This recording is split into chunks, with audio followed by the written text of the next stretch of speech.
Patrick Roy is entering his second full season as head coach of the New York Islanders. We'll talk about how much pressure is on him to win now and what impact that'll have on him and the team coming up next on today's Locked On Islanders podcast.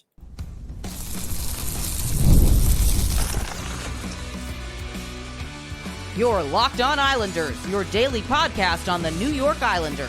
Part of the Locked On Podcast Network, your team every day. Welcome, everybody, to the Monday edition of the Locked On Islanders podcast, part of the Locked On Podcast Network, your team every day.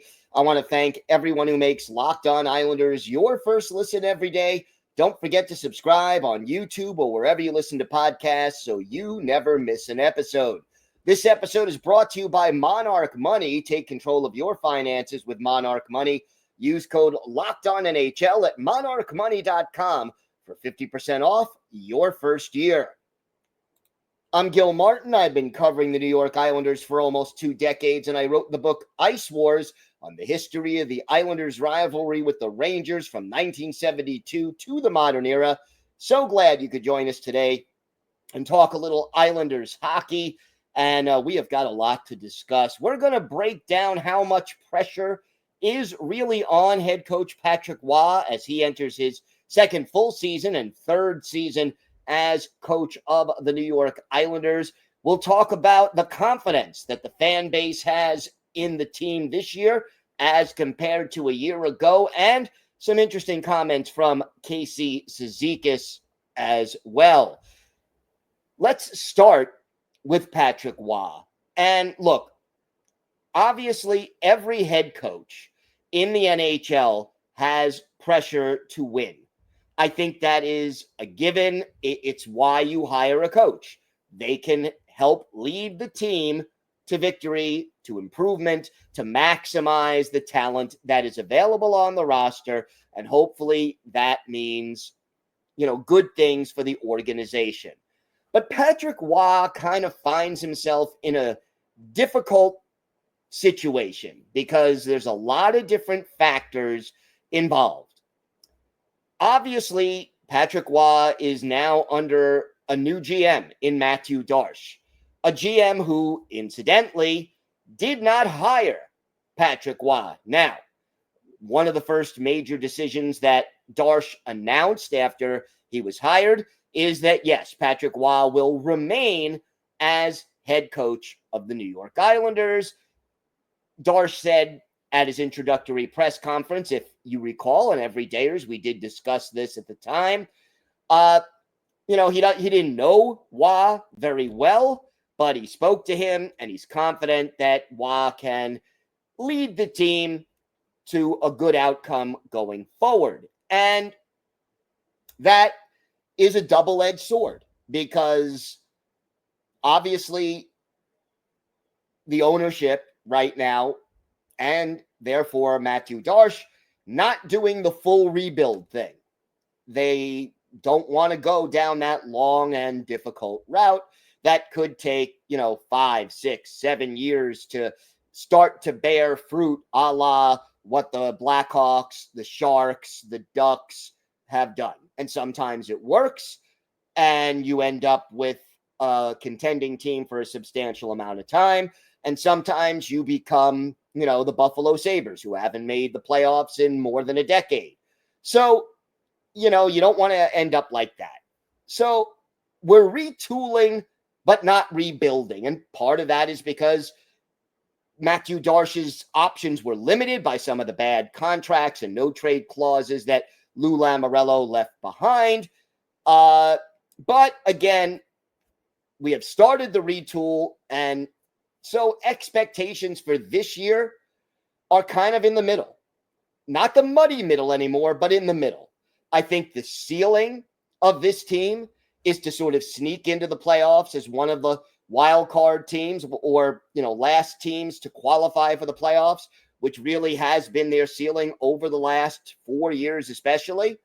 They could also, depending on injuries, depending on chemistry, depending on a number of other factors, they could be a lottery team easily this year. If injuries hit them the way they did last year, could be right back to a, bottom 10 team in this league, which we obviously don't want to see. So what is it going to take for Patrick Roy to continue to be the head coach of this team and to gain or retain the confidence of Matthew Darche? And I think there is not a need to win now if you're Patrick Roy. If the Islanders miss the playoffs, I don't think that means Patrick Roy is done on Long Island and Darche will look for a new coach. I don't think, that is sort of something that this team is looking to do. It's not playoffs or bust here on Long Island. But at the same time, if the team does really bottom out, I think you look at some of these younger players, you look at the Matthew Schaefers, obviously. Maybe you look at the play of the two young Russians. They're not that young, but they're younger. Maxim Siplikov, second NHL season. Maxim Shabanov, first NHL season. How are they going to respond? Are they going to show progress in the upcoming season? How do you integrate a guy like Jonathan Drouin into this team? How can Roy deal with a guy like Anthony Duclair, who, left the team late last year after Roy called him out publicly to the media late last season? Can you mend fences with him and get him to play to his potential? Do you find, ways to not overuse Ilya Sorokin, who clearly struggles when he does get overused? Now you've got a number of potential candidates to back him up, and maybe you rotate some of them up and down from Bridgeport, but can't overuse Sorokin. I think how Roy handles the team, develops the young guys like Cal Ritchie, for example. When does he come up? How much does he play? Where does he play? How much progress does he show over the course of however long he's going to be with the big club this year? All of these things are going to be factors in determining how hot the seat is for Patrick Roy. I don't think unless he loses the locker room, and unless he really mishandles the development of some of these younger guys, Isaiah George added to that mix, whether or not, Alexander Romanov takes another step forward, a lot of guys kind of in the middle of, they could improve, they could take a step back. To me, not losing the locker room, not bottoming out, and not, having multiple guys regress over the course of the year, those are key factors for Patrick Roy.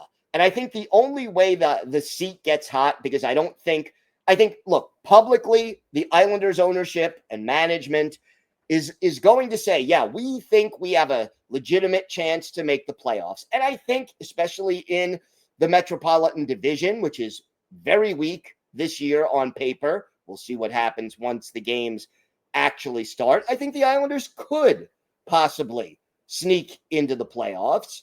But again, if they don't make it, how they don't make it is what's going to determine the future of Patrick Roy.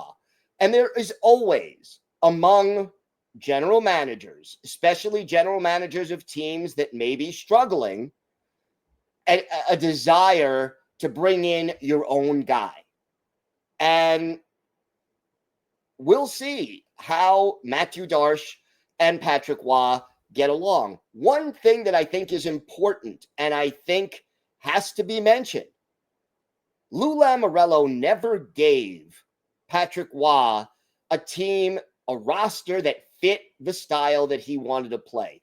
The closest he came to doing that was when injuries hit the blue line and he signed guys like Tony DeAngelo and Boqvist and Perunovic, which gave the Islanders smaller, more mobile, skating defensemen, and they played well after that. I think if Matthew Darche gives more players that fit Waz's scheme and the style he wants to play, that's all you could ask for from your GM. And maybe, Matthew Schaefer is there, Boqvist is there, DeAngelo is there. You've got some mobile guys who can certainly fit into the lineup. Defensively, you've got some guys who can move the puck offensively. A healthy Matthew Barzal helps. Jonathan Drouin helps. A healthy Anthony Duclair can help and help the Islanders play the way Patrick Roy really wanted to play. And, if all of that happens and the team still really just bottoms out, that would be, in my mind, the way that Patrick Roy, the seat under him may start to get a little hot. I don't think we're there yet. I don't think it's even very close to being there yet, but it's not outside the realm of possibility. I don't think he has to win this year, but it's how he doesn't win that I think will determine his future. And it'll be interesting to watch how the relationship between Roy and Darche develops, as opposed to the sometimes shaky relationship where Lamoriello and Roy weren't always on the same page. We have got a lot more to get to on today's show. Fan confidence. It's something that is measured every year by The Athletic. The Islanders took a big jump in these rankings. We're going to talk about that and its impact on the team. And for our Islanders birthday of the day, a defenseman who was with the Islanders for their first 2 Stanley Cup championships before first one and was traded during the second Cup run. We'll talk about this defenseman and his impact on the Islanders. All that and more coming up on today's Locked On Islanders podcast. Today's episode is brought to you by Game Time. College football is back, and honestly, there's nothing better than the energy of tailgates and being in the stands with your fellow fans. The only downside, trying to get tickets. Endless queues, hidden fees, and prices that jump at checkout. That's why I use Game Time, the app that gives the advantage back to the fans. It's the easiest way to score last-minute tickets at the best prices with no surprise fees. What you see is what you pay. I pulled up Game Time, and in just a couple of taps, I saw amazing deals. I'm talking about your favorite college football games as low as $25. So take the guesswork out of buying college football tickets with Game Time. Download the Game Time app, create an account, and use code LOCKEDONNHL for $20 off your first purchase. Terms apply. Again, that's promo code LOCKEDONNHL for $20 off. Swipe, tap, ticket, go. Download Game Time today.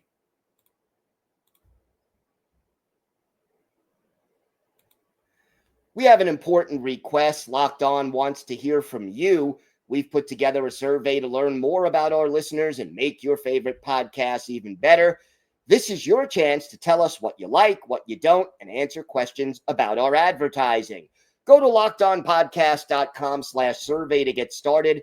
Everyone who completes a survey will be entered for a chance to win one of 10 $100 Amazon gift cards. Again, that's LockedOnPodcast.com/survey. You can also find the link in the show notes.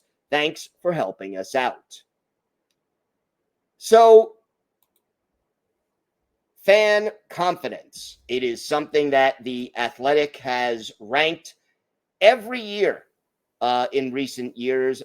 All 32 NHL teams ranked during the offseason. And last year, I hate to say it, but the New York Islanders were dead last on this list, 32nd. This year, after just a few months under Matthew Darche. Obviously, winning the draft lottery helps. Adding 3 picks in the first round helps. But the Islanders have jumped all the way up to the middle, a little above the exact middle, 15th in the league rather than dead last. And, obviously, it was time for a change, and Darche has gotten off to a really good start. And the Athletic said there's a palpable jolt of optimism on Long Island that started at the draft. And it adds there's still work to be done to clean up Lamoriello's mess, but so far Islander fans don't have many complaints about the start of the Darche era. There's cautious optimism in the air, and at the very least, fans know they're in better hands for the next era, with 97% of fans feeling more confident than they did a year ago. And keep in mind, only one other team was above 80% in that category, fans being more confident than they were a year ago, and that was Ottawa at 90. So the Islanders made the biggest jump. And one of the quotes in the article from an Islander fan, the Islanders went from the Flintstones to the Jetsons when they hired Darche and moved on from Lou. The buzz around this team is something I haven't seen in a long time, and winning the lottery accelerated things for them. Another fan, the change from Lamoriello to Darche brought the single biggest swing in my outlook in years. Under Lou, I had lost faith and honestly was even beginning to lose interest. Now I'm following every transaction again, and I'm excited about the future. I'm even willing to accept a non-playoff year or two because I believe in the multi-year process to come and would enjoy watching younger players learn at the NHL level. I think that those 2 quotes really sum up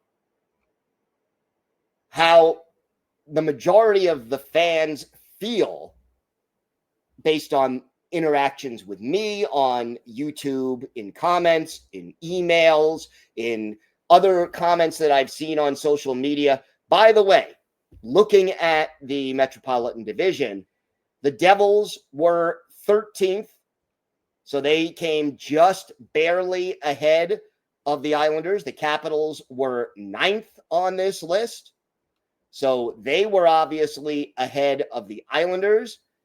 And the Carolina Hurricanes came in 3rd, so they were ahead of the Islanders.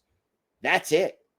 Every other team in the Metro was below the Islanders at 15th. So the Islanders, the confidence level, 4th in the division.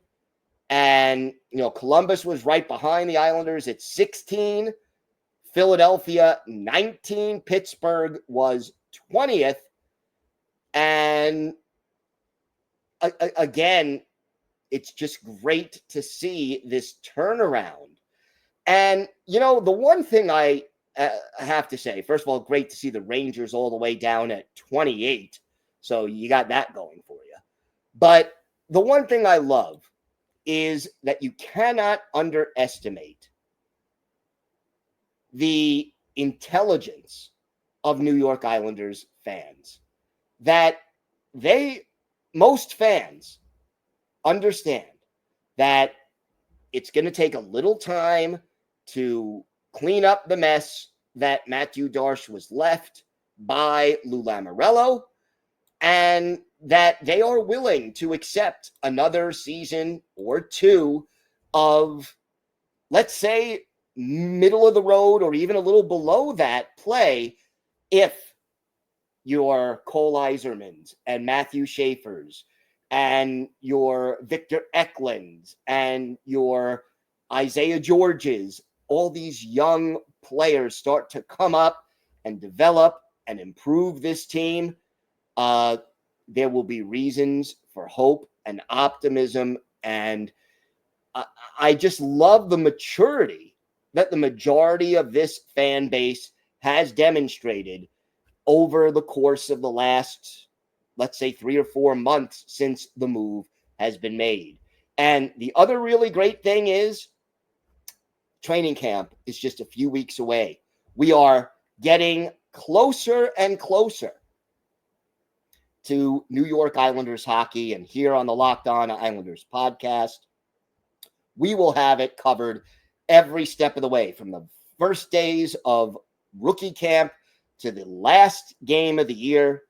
We will be there. We will be talking Islanders hockey. We will be analyzing everything for you. So great to see hope and optimism returning to the fan base. To go from dead last in the league to 15th in 1 year without making the playoffs in between is quite an accomplishment. And hopefully the moving forward and the optimism, there'll be more reasons for that as the team progresses. We have got more to get to on today's show. Casey Cizikas talked a little bit about the players' perceptions of how things are going this offseason. We're going to talk about that and its impact on the team. Plus, we'll have our Islanders birthday of the day. All that and more still to come on today's Locked On Islanders podcast.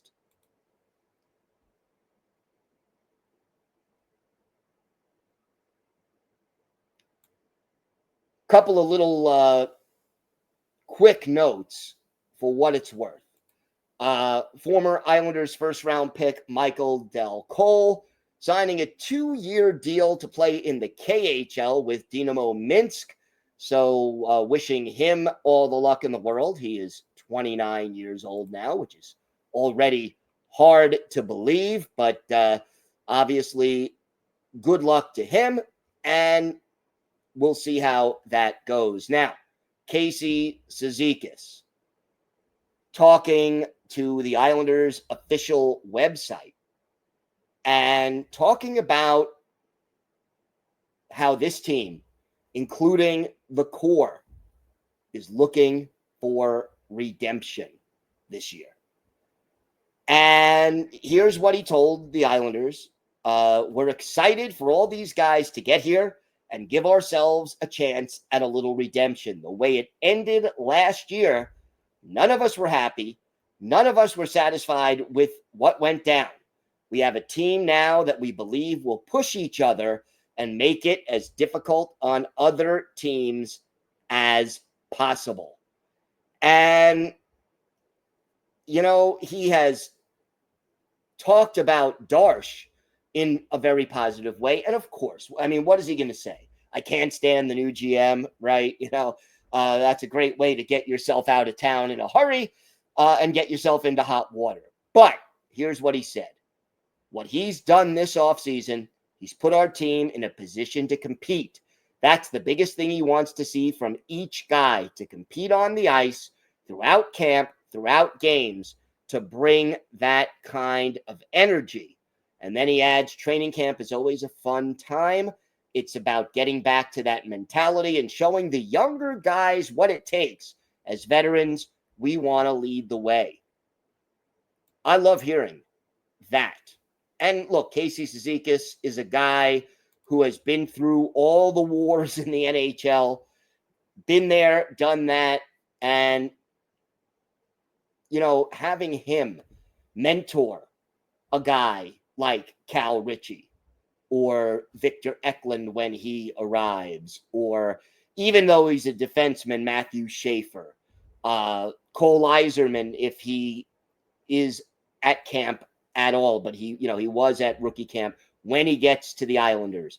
Having guys like Anders Lee and Casey Cizikas there to teach these kids, even if it's just leading by example, is a positive. And, you know, everydayers, you'll recall, one of the things I've talked about, and it's still a problem right now for the New York Islanders, there are not enough players in their prime right now.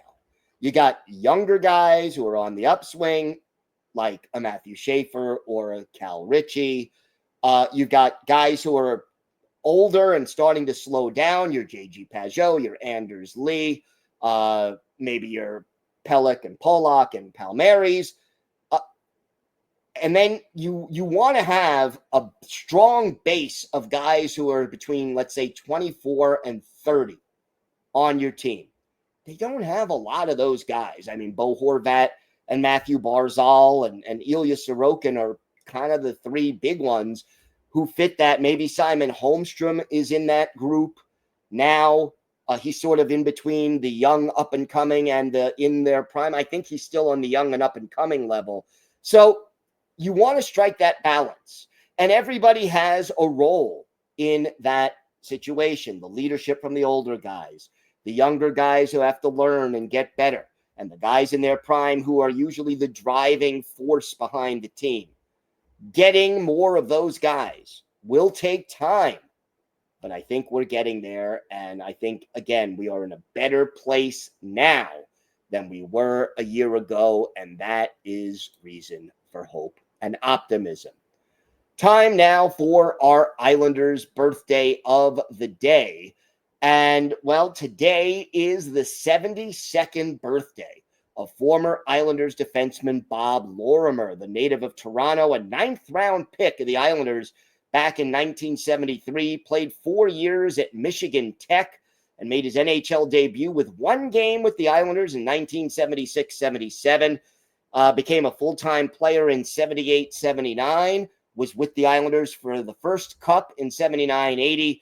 Late in the 80-81 season, well, he was with the team, still won 2 cups with the Islanders, then was dealt to the Colorado Rockies, who became the New Jersey Devils, and that's where he finished his career in 85-86.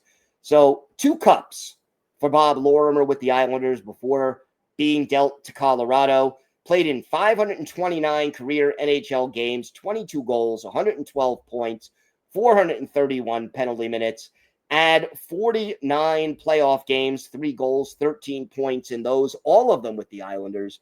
One of his better games as an Islander, how about February 17th, 1979?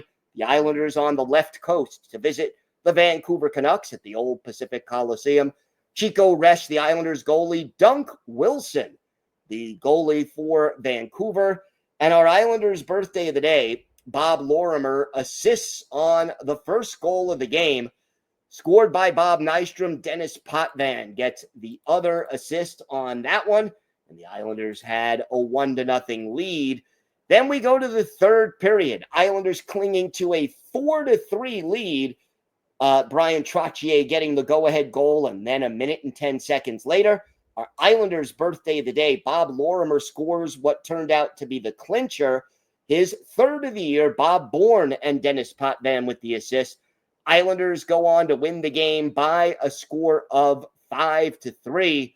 And for our Islanders' birthday of the day, Bob Lorimer, he had a goal and an assist. He was a +2. He had 4 penalty minutes, and he scored on his only shot on goal.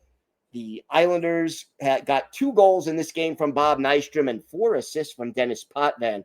But Bob Lorimer set up the first goal, scored the clincher, and he is our Islanders' birthday of the day. Thank you for making Locked On Islanders your first listen today. For your second listen, check out the Locked On NHL podcast. There is no offseason. We're bringing you the daily league-wide stories that matter most with the local coverage you love from Locked On. Find the Locked On NHL podcast on YouTube or wherever you listen to podcasts. It's part of the Locked On Podcast Network, your team every day. If you have a question, a comment, maybe a topic you'd like us to discuss on a future show, email us at lockedonislanders@gmail.com. And if you leave your first name and where you're from, we're happy to mention you on the show when we discuss whatever's on your mind. You could follow the show on X at Locked On Isles. You could follow me, Gil Martin, on X at Ice Wars, NYRVSNYI.